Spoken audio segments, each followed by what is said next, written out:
kugira ngo tumenye tugende mu bushake bw'Imana muri iki gihe cy'iminsi mibi. Babonye yuko dukwiye kuba abantu basenga bashishikaye, batarambirwa. Tubonye ko hamwe no gusenga tugiye kureba uko twitwara kuboha hanze. Amen. Hanyuma icyanyuma nicyo Bibiliya yise racheter le temps. To redeem time. Racheter le temps. Gucunguza uburyo umwete. Ni ukuvuga ngo igihe twahawe ntabwo ari igihe tukwiye gufusha ubusa. Mu Gifaransa hariho expression ivuga ngo tuer le temps. Ngo none se ejo wakoze iki? Akavuga ati j'ai été voir un match, je me suis baladé juste pour tuer le temps. Ngo ibyo se yabikoze kugira ngo yice igihe. Tuer le temps. En fait, kuvuga ngo ni kugira ngo umwanya ngo igihe itambuke iye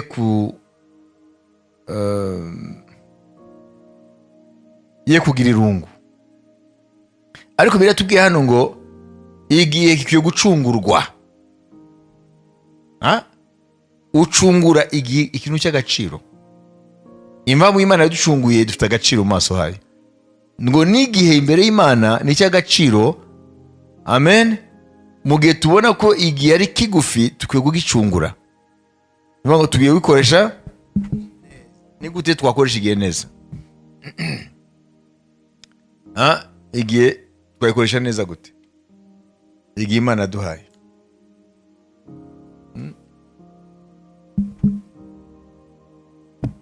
Tome Tito 3:1.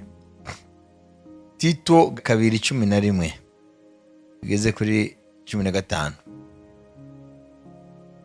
Kuko ubuntu bw'Imana buzanira abantu bose agakiza bwabonetse, utwigisha kureka kutubaha Imana n'irari ry'iby'isi, ukatwigisha kujya twirinda dukiranuka twubaha Imana mu gihe cya none, dutegereje ibyiringiro by'umugisha ari byo kuzaboneka k'ubwiza bwa Yesu Kristo, ari we Mana yacu ikomeye n'umukiza, watwitangiriye kugira ngo aducungure mu bugome bwose, kandi wihagirire abantu kugira ngo babe ubwoko bwe bwite, ugira ishyaka ry'imirimo myiza.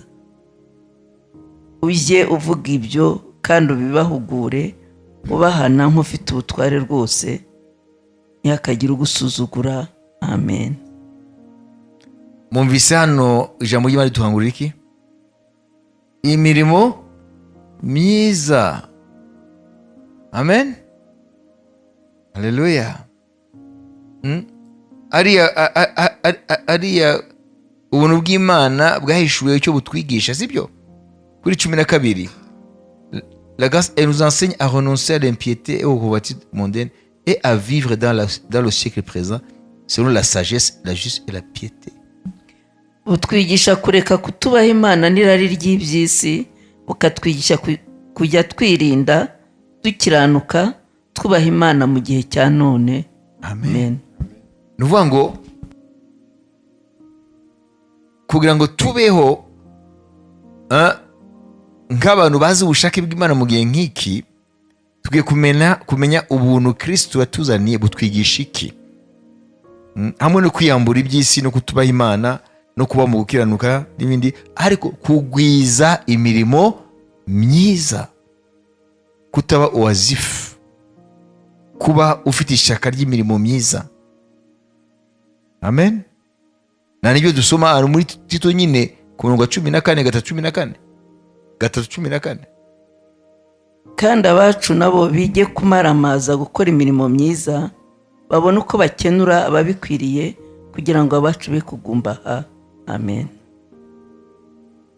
kumbe ubugumba ntabwo ari gusa bwo mu buryo bw'umubiri, ari n'ubugumba mu buryo bw'umwuka.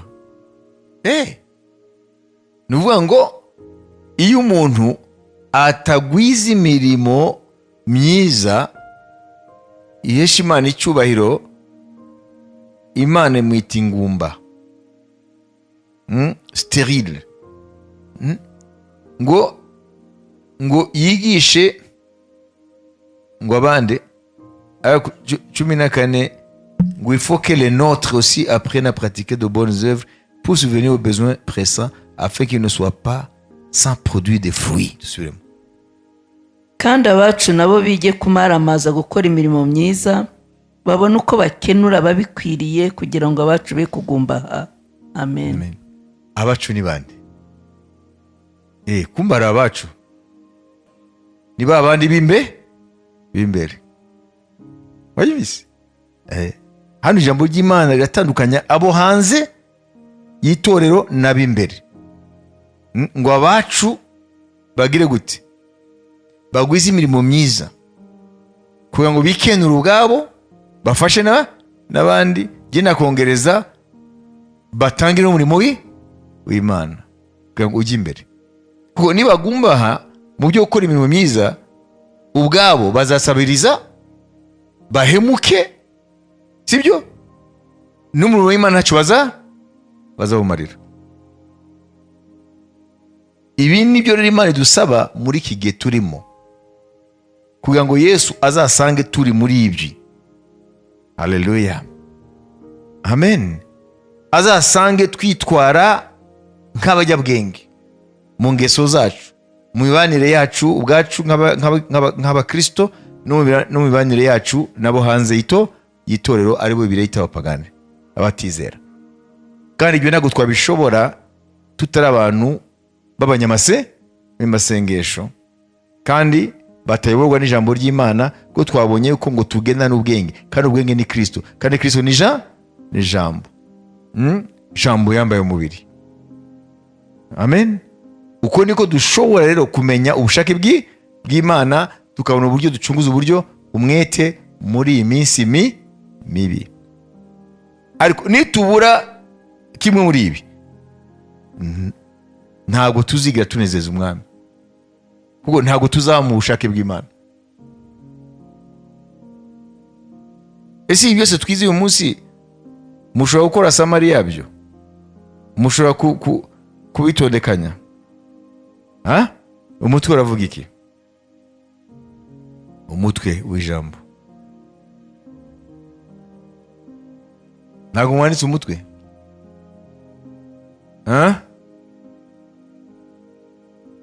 Ibiki? Ibihe byo kumenya iby'Imana ishaka. Rero ntabwo ushobora kumenya ibyo Imana ishaka muri ibi bihe, amen, utamenye ibyo twize uyu munsi. Haleluya. Icya mbere twumvise ko ukwiye kumenya ibihe. Wamara kumenya ibihe ukamenya icyo gukora. Uko niko umuryango wa Isakari bawuvugaho, ngo wari ufite ubwenge bwo kumenya ibihe no kubwira Isirayeli cyo gukora. Kuba abakristo benshi batazi ibihe, amen, ntibamenya nicyo gukora. Nivuga ngo comportement yabo, behavior yabo, uko babayeho bihamanya n'ubushake bw'Imana, kuko ntago babaho accordingly. Ntago babaho nk'uko ibi bihe bimeze. Ubwo babimenye uko bimeze, bahindura uburyo babayeho. Ntago bapfusha igihe ubusa, amen, nabo bacunguza uburyo umwete, babona ko badasigaje igihe kirekire. Ku bimenyetso by'ibihe Bibiliya yavuze turayibona. Niyo mpamvu rero uyu munsi Imana yashatse ko, amen, tumenye ibihe no kumenya icyo gukora. Imana ishimwe. Kumenya ibihe no kumenya icyo gukora. Reka twongere kandi tusome ibya Isakari, dusoze tusengera kuri iryo jambo, kuko nibo dufata urugero. Haleluya. Ngo bari bafite ubwenge bwo kumenya ibihe no kubwira Isirayeli byo gukora. Mukwiye kumenya ko gusenga ntabwo ari imihango. Gusenga si imihango. Gusenga nababwiye ngo c'est une vie dynamique, ntabwo ari ibintu by'imihango. None ko buri wa gatatu, buri wa gatanu, amasengesho ngaruka kwezi ntabwo azigera aba imihango, kubera yuko Imana irirayobora ibihe by'itorero bijyanye n'aho Imana iganisha itorero, kuko ibihe ntabwo bigenda bisa. Amen. Ibihe buri gihe cyose gifite ibyabyo, niyo mpamvu dukwiye kumenya uko tubyifatamo. Imana ishimwe. Nashaka mbabaze nimba koko ari ikintu mwumvise, kuko numva kuba waza gusenga ntumve ijambo ry'Imana ugitahure ntabwo ushobora kuba mu byo Imana ishaka. Amen. Haleluya. Ugiye kumva ijambo ry'Imana ukaritabara. Kubera iki? Kubera ko ntushobora gusenga nk'uko Imana ishaka utazi ijambo ry'Imana, kuko uzasenga mu bitekerezo byawe kandi bihamanya n'ijambo ry'Imana. Amen. Wabyumvise? Ingoma za mbere 12:32. 1 Chronique 12:32. abo mu Bisakari b'abanyabwenge bwo kumenya ibihe no kumenya ibyo Abisirayeli bakwiriye gukora, abatware babo bari 200, kandi bene wabo bose bumviraga itegeko ryabo. Amen. Abisakari, amen, ngo bari bafite ubwenge kumenya ibihe no kubwira Isirayeli icyo gukora. Tukadusenge rero tutamenya ibihe itumenye icyo gukora, kuko tuba turi déconnecté na actualité y'Imana.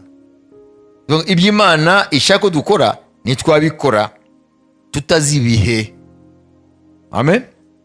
Byamera nk'umuntu ajya kwambara ibikoti byinshi mu gihe cy'uruzuba, kuko we yibaza ko ari mu gihe cy'imbeho. Hanyumize nk'uko hariho ibihe bisanzwe by'uruzuba by'imbeho, no mu mwuka hari ibihe. Amen. Ibi bihe turimo rero mu buryo bw'umwuka bifite izina. Bibiliya yabyise iminsi mibi. Ukiye kubimenya. Ese mu minsi mibi ubu mukiranutsi asabwe gukora iki? Ni biriya rero twasomye uyu munsi. Okay? Kadusenge. Imana ishimwe. Ibihe turimo bifite izina, byitwa gute? Iminsi mibi. None batubwiye mu minsi mibi umukiranutsi akwiye gukora ngo yitware mu buryo bw'ubwenge bw'Imana, adahubuka, afite ubushishozi, ntagende nk'imburabwenge, agende nk'umunyabwenge, kugira ngo acunguze uburyo umwete muri minsi mibi, amenye icyo Imana ishaka. Wabyumvise? Kadusenge. Data, mu izina rya Yesu Kristo, turagushima uyu munsi waduhaye wo kuba mu maso yawe Mwami. Twumva ijambo ryawe, turabizi ko turi mu minsi mibi mu rwego rw'isi ndetse no mu buhanuzi bwa Bibiliya. Bibiliya yahanuye iyi minsi turimo, kandi niko imeze. Mana, ntabwo ari wowe uzana ibibi, ariko kuko ufite prescience, umenya byose bitarabaho, wamenye ko abantu bo mu gihe cy'iherezo, isi yo mu gihe cy'iherezo izaba iri mu mwijima w'icuraburindi. Nk'uko tubibona, Satani azaba atwara amahanga n'ubwikanyije n'umujinya, ngo kuko azi ko igihe asigaje ari gito. Mwami, itorero ryawe riracyari mu isi. Turasaba Mwami kugira ngo ukangure abari mu itorero. Twumvise ko Bibiliya ibita ab'imbere. Ubakangure Mwami, udukangure twese ab'imbere, tumenye uko twitwara imbere, ndetse tukamenya uko twitwara mu buhanze muri iki gihe turimo. Duhe Mwami kutagenda nk'imburabwenge, ariko tugende nk'abanyabwenge. Ibyo twisabiye tubisabiye bene bose dusangiye urugendo rw'agakiza mu mbane zine z'isi. tutibagiwe abari hanze batazi iby'agakiza. Uduhe mwami hamwe no kubabwiriza, ariko badusomemo Kristo muzima, mu izina rya Yesu, amen. Amen, amen. Turashima Imana yakoze umurimo kudusomera. Turashimiye na Cyubahiro wagize umurimo wo kwandika uyu munsi, kandi nabo tubashimira Imana.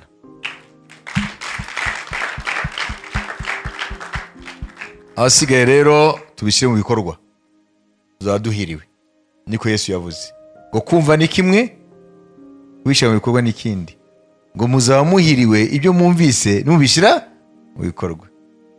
Umwami Yesu abagire neza.